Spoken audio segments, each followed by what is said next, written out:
A palavra de Deus diz: ide. Ide é uma ordenança, não é um pedido. Ide por todo mundo e pregai o evangelho a toda criatura. Então, amada igreja, a partir do momento que você ouve a palavra de Deus, a partir do momento que você crê na palavra de Deus, de Gênesis a Apocalipse, a partir do momento que você confessa seus pecados e os abandona, como está escrito no livro de Provérbios, capítulo 28, versículo 13, aquele que esconde as suas transgressões. Transgressões significa iniquidade, pecado. Aquele que esconde as suas transgressões nunca prosperará. Porém, aquele que confessa seus pecados alcançará misericórdia. E se você entregar Jesus Cristo verdadeiramente, confessar Jesus Cristo, reconhecer que você é um pecador, que você precisa de um Salvador, e esse Salvador é somente Jesus Cristo, aquele que morreu por mim, que morreu por você, e que Ele está vivo, intercedendo pela sua igreja. A palavra de Deus diz: se você seguir esses 4 passos, ouvir a palavra de Deus, crer na palavra de Deus, confessar seus pecados e abandoná-los, e reconhecer Jesus Cristo como seu único, suficiente, exclusivo, soberano, dono de sua vida, a palavra de Deus diz que você passa a nascer de novo, nascer da água, e a partir de então, o Espírito Santo de Deus passará a habitar na tua vida, e você estará recebendo o Espírito Santo, que muita gente se confunde, batismo com o Espírito Santo, com dons espirituais. Tem pessoas que têm dons espirituais, tem pessoas que têm o Espírito Santo, e tem pessoas que é batizado no Espírito Santo. Batizado no Espírito Santo é revestimento de poder, é você falar em línguas estranhas, é você ter o dom de profecias, o dom de interpretar línguas, e você ter o Espírito Santo é quando você segue os 4 passos, que é ouvir a palavra de Deus, crer na palavra de Deus, confessar seus pecados e abandoná-los, e reconhecer Jesus Cristo como seu único, suficiente, exclusivo Salvador de sua vida.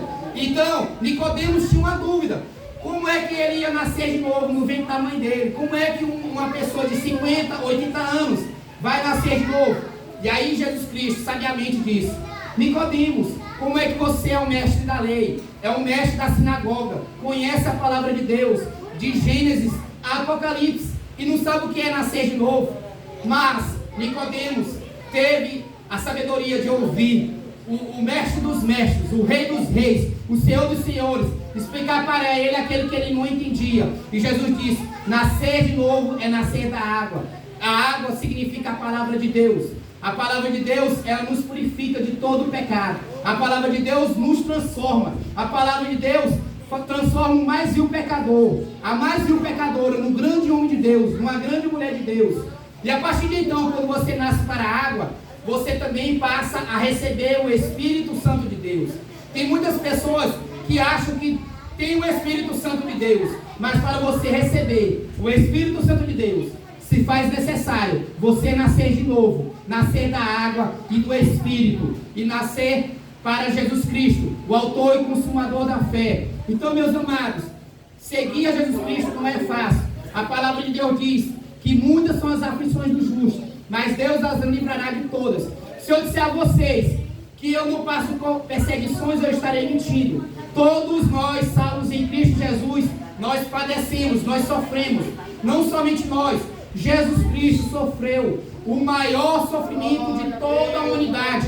Jesus Cristo foi pisoteado, foi apregoado na cruz, foi humilhado, foi cuspido, foi traído. E aquelas pessoas que Jesus Cristo sempre fez o bem, que Jesus Cristo trazia cura, milagres, uma palavra que lhe confortava, foram as primeiras a dizer: crucifica-o e mate-o, crucifica-o e mate-o. Mas em nenhum momento a palavra de Deus diz, no livro de Isaías, capítulo 53, que ele em nenhum momento ele abriu a sua boca. Jesus Cristo ficou calado, mesmo ele sendo torturado, mesmo ele sendo morto, mesmo ele sendo humilhado, a maior humilhação de toda a humanidade.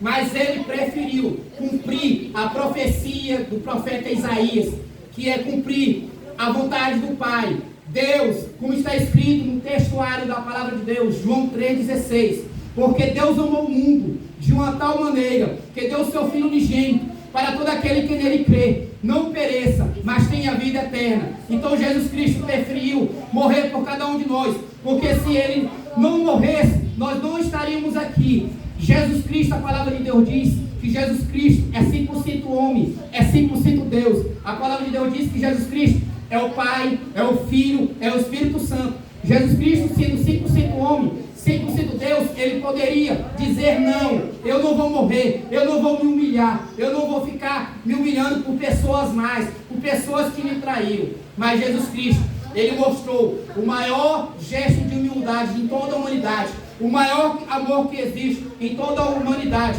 Tem pessoas que comparam o amor de mãe ao de Deus.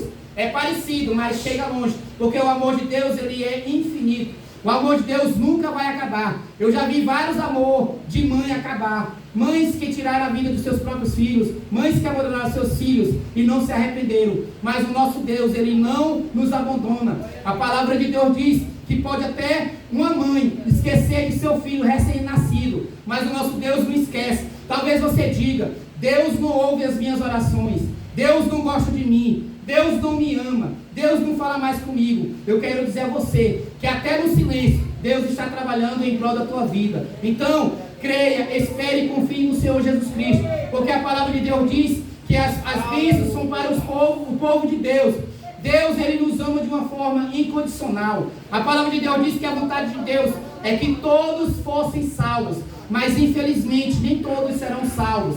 Não porque Deus faz acepção, porque a palavra de Deus diz que Deus não faz acepção a ninguém. O homem faz acepção. O homem, ele olha para o anel que você está usando. O homem olha para o tipo de roupa que você está usando. O homem olha para a quantidade de formaturas que você tem. Mas Deus olha para o seu coração. A palavra de Deus diz que Deus não resiste a um coração arrependido. Muita gente diz assim: ah, mas o salmista Davi pecou muito. Salmista Davi adulterou, salmista Davi planejou a morte do seu amigo para possuir aquela mulher, Betseba. Sim, é verdade, mas a palavra de Deus diz que o salmista Davi, ele se arrependia. E a palavra de Deus diz que se você se arrepender, arrependimento significa sepultamento de pecado, arrependimento significa mudança de mente, mudança de coração. E a palavra de Deus diz que se você se arrepender, confessar seus pecados e abandoná-los, Deus perdoa os seus pecados. E é por isso que a palavra de Deus diz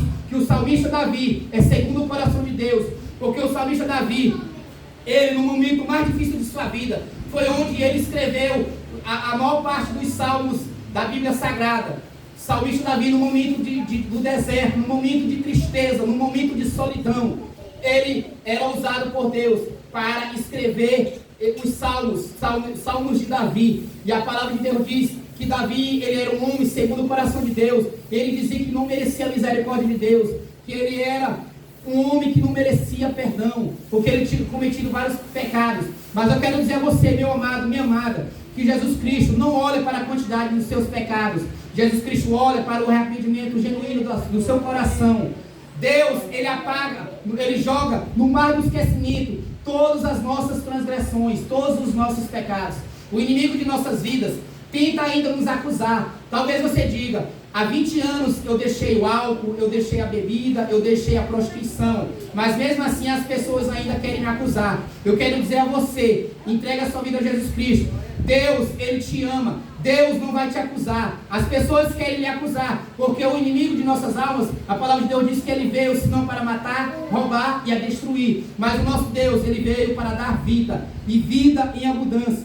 E aqui diz que o maior fracasso da história da humanidade aconteceu com Judas Iscariotes, como eu acabei de ler no livro de Mateus, capítulo 26, né?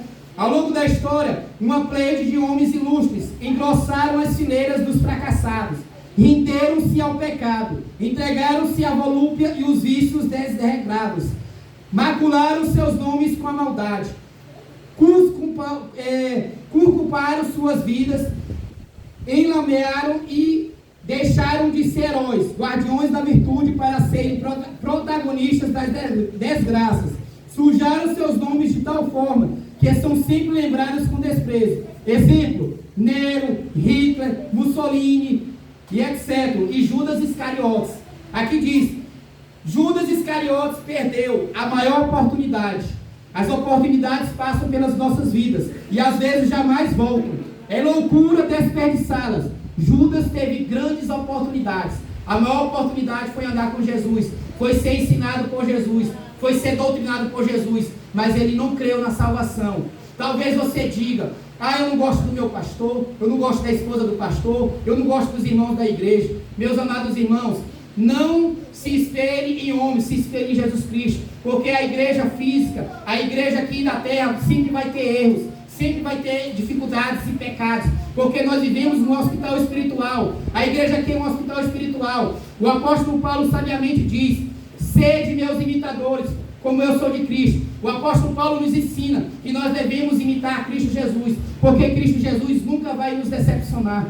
Jesus Cristo nunca vai nos abandonar. Talvez o homem venha lhe abandonar, talvez o seu esposo, a sua esposa, os seus filhos, o seu pastor, o seu irmão da igreja venha lhe abandonar, mas Jesus Cristo não vai lhe abandonar. Então, meus amados, vamos procurar ter comunhão uns com os outros, vamos procurar amar o próximo. A palavra de Deus diz que aquele que ama a Deus e odeia o seu irmão é mentiroso. Como é que você diz que ama a Deus, o qual você não vê com seus olhos humanos, e odeia o seu irmão? Como é que você está na sua igreja, passa pelo seu irmão, não tem coragem de olhar na cara dele, não tem coragem de abraçar ele, não tem coragem de dar a paz do Senhor Jesus para ele, não tem coragem de dizer: eu te amo, meu irmão, minha irmã? Mas eu quero dizer a você que nós que somos nascidos de novo, nós que somos nascidos para a palavra de Deus, nós temos que fazer a diferença. Nós temos que amar nossos irmãos, não somente os nossos irmãos em Cristo Jesus, mas nós temos que amar também as pessoas que ainda não são servas de Deus. Nós temos que amar também até os nossos inimigos. Não é fácil amar nossos inimigos, mas nós temos que lembrar da cruz do Calvário. Quando a gente lembra daquela cena de Jesus Cristo sendo morto, crucificado, e ele em nenhum momento ele teve ira, em nenhum momento ele se arrependeu de morrer por mim e por você, em nenhum momento ele falou amaldiçoando a humanidade. Ele simplesmente disse: Pai, perdoa-os porque eles não sabem o que fazem. Então, meu amado, minha amada, se você tem a mágoa de alguém, se você tem mágoa de algum irmão, de algum parente, peça perdão a ele, libere o perdão, porque a palavra de Deus diz que o perdão é condicional. Existe uma condição para você receber o perdão de Deus. A palavra de Deus diz na oração do Pai Nosso, no livro de Mateus capítulo 5, que se você não perdoar os seus irmãos, você também não receberá o perdão de Deus. Por isso se faz necessário que todos nós venhamos liberar o amor, liberar o perdão. E para você liberar o perdão, tem que ter o amor genuíno de Jesus Cristo, o amor sem interesse, o amor sem querer algo em troca, o amor sem fingimento, como está escrito no livro de Coríntios capítulo 13, a suprema excelência do amor.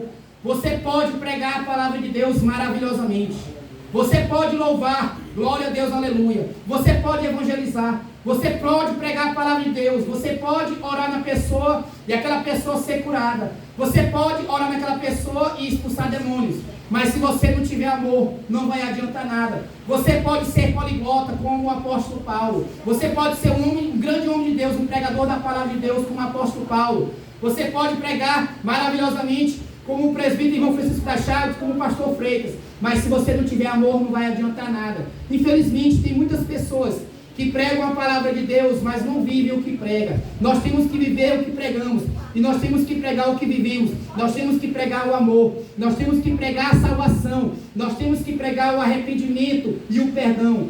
Infelizmente, muitos púlpitos de determinadas igrejas estão proibindo de pregarem sobre o arrependimento, sobre o perdão, porque tem medo de machucar o irmão ou a irmã, tem medo de constranger o irmão e a irmã. Mas a palavra de Deus, todo momento diz que uma das principais mensagens que Jesus Cristo pregou foi sobre o arrependimento. Está escrito no livro de Atos dos Apóstolos: pregai o arrependimento, o perdão. Só existe arrependimento se houver perdão. Então, meu amado e minha amada, que venhamos buscar em primeiro lugar o reino de Deus e a sua justiça, e todas as demais coisas vos serão acrescentadas. Talvez você diga: eu ando ansioso, eu ando com depressão, eu ando preocupado com minha família, eu ando preocupado com o meu trabalho, eu não sei se eu vou arranjar outro emprego, eu não sei se eu vou arranjar uma namorada, um namorado, uma esposa, um casamento, filhos. Eu quero dizer a você: não se preocupe com isso. Se preocupe em primeiro lugar em buscar o reino de Deus e a sua justiça, e todas as demais coisas vos serão acrescentadas. Tudo é na vontade de Deus. A palavra de Deus diz no livro de Romanos 8:28: tudo coopera para o bem daqueles que amam a Deus, daqueles que andam segundo o propósito de Deus. A palavra de Deus diz que o apóstolo Paulo, depois de Jesus Cristo, ele foi o maior pregador do cristianismo, ele foi o maior abridor de igrejas, ele foi o que mais pregou a tempo e fora de tempo, só perdeu para Jesus Cristo. Mas a palavra de Deus diz que o apóstolo Paulo também pecou. Todos pecaram e estão destituídos da glória de Deus. A palavra de Deus diz que Paulo, quando ele era Saulo, ele era um fariseu, um grande religioso. Ele perseguia o cristianismo, ele perseguia os cristãos, ele mandava queimar vivos cristãos, porque pregavam a palavra genuína. Mas a palavra de Deus diz que um dia o apóstolo Paulo, não fisicamente, porque o apóstolo Paulo não teve presença física com Jesus Cristo, somente espiritualmente, como é o nosso caso. Nós temos presença espiritual com Jesus Cristo. E a palavra de Deus diz que se nós morrermos com Cristo Jesus, se nós suportarmos todas as aflições até o fim de nossas vidas, nós vamos ver o nosso Jesus Cristo fisicamente. Nós vamos contemplar a glória do nosso Senhor e Salvador Jesus Cristo. E a palavra de Deus diz que o apóstolo Paulo teve um encontro espiritual com Jesus Cristo. E um dia, a palavra de Deus diz que o apóstolo Paulo teve um diálogo com Jesus, e Jesus dizia: Saulo, Saulo, por que me persegues? Saulo, Saulo, por que me persegues? 3 vezes.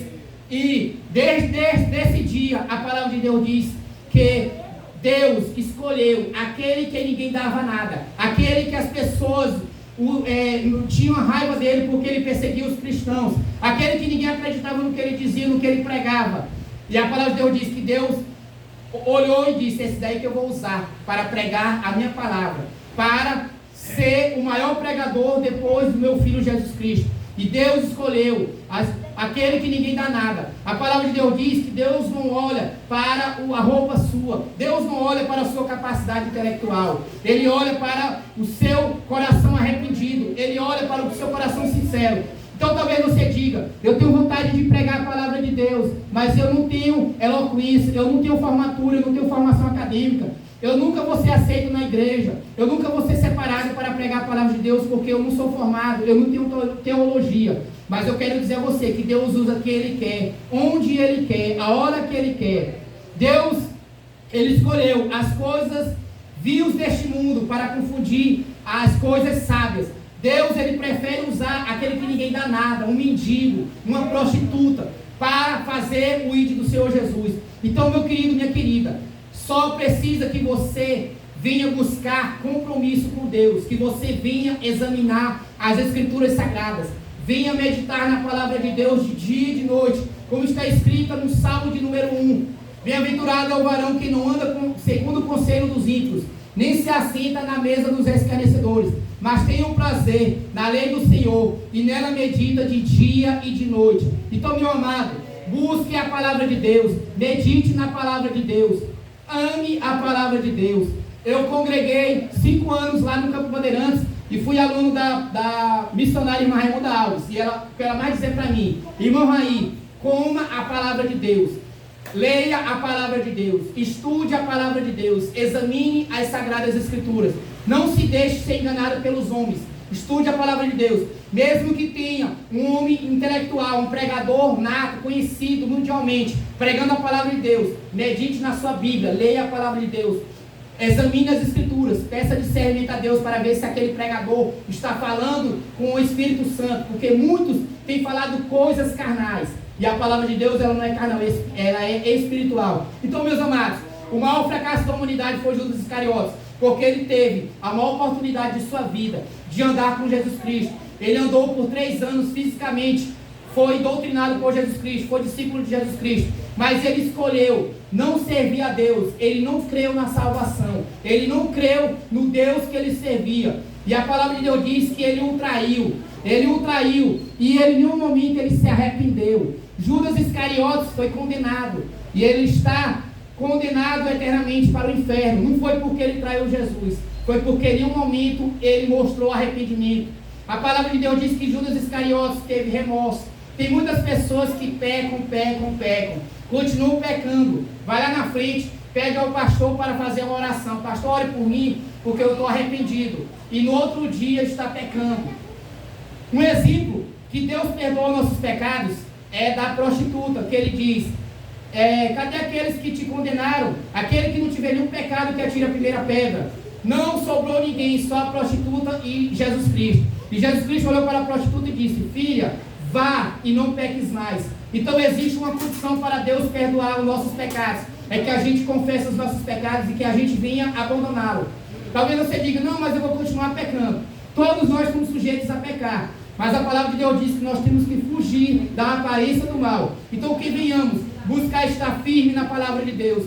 Eu todos os dias eu tenho um desejo de conhecer o segredo da palavra de Deus, o mistério da palavra de Deus. Todos os dias eu procuro ler a palavra de Deus, orar, me consagrar. Busco a Deus. A palavra de Deus é o único livro em que você tem a oportunidade de conversar com o autor dela, que é Jesus Cristo. Muitos livros aí foram escritos por homens, mas a palavra de Deus foram escritos por homens inspirados por Deus. E nós temos a oportunidade de ler a Bíblia Sagrada, orar, chorar, pedir uma palavra e Deus fala com a gente. E a gente se emociona. E Deus nos trata da melhor forma possível. Então, meu querido, minha querida, não seja como Judas Iscariotes. Não perca a sua oportunidade de fazer o bem. Não perca a sua oportunidade de fazer a obra de Deus, de dar bom testemunho. O maior testemunho que nós podemos fazer é o testemunho de nossas vidas, como servos em Cristo Jesus. Seja na escola, na universidade, no trabalho, na igreja. Ser crente na igreja é muito fácil. Na frente do pastor, da esposa do pastor, dos irmãos é fácil. Eu quero ver você dar o testemunho de crente nas favelas, do lado das bocas de fumo, do lado dos prostíbulos, na universidade, no seu trabalho. Que venhamos ser luz, que venhamos ser sal e luz nesta terra, que venhamos ter testemunho de crente, que venhamos passar na rua e as pessoas não digam, eu para ser crente igual o irmão Raí, Deus me livre. Que as pessoas venham dizer, eu quero ser crente igual o irmão Francisco das Chaves, igual a irmã Maria, o irmão Carlos Alberto, e etc.